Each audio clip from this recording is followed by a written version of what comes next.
Mais est-ce qu'il n'y a pas quelque chose qui pourrait empêcher le Cameroun d'aller au bout? C'est-à-dire la guéguerre qui existe actuellement entre la FECAFOOT et le ministère.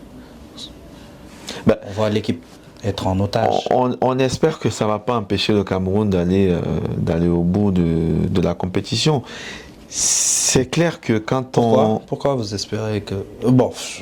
Oui, parce que c'est vrai que quand on commence une compétition, il vaut mieux que tout le monde regarde dans la même direction et que tout le monde fasse bloc autour de l'équipe. Bon, c'est quand même quelque chose qui nous préoccupe en tant qu'ancien joueur ou même aujourd'hui grand supporter des Lions.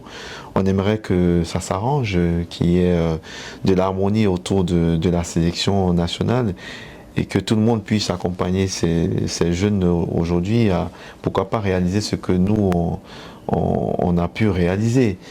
Maintenant, ça passe forcément par un dialogue. Il faut s'entendre, il faut s'asseoir, moi je le dis depuis, il faut s'asseoir autour d'une table, discuter. Il faut toujours que... Ce qui doit primer, c'est le Cameroun. Le Cameroun est au-dessus de nous, le Cameroun est au-dessus de moi. Il n'y a rien qui est au-dessus du Cameroun, que ce soit nous les hommes. On ne peut pas être au-dessus de notre pays. Et donc, quand on met l'intérêt du Cameroun au-dessus, on doit pouvoir trouver des solutions. Donc, c'est sur ces belles paroles qu'on va conclure cette interview.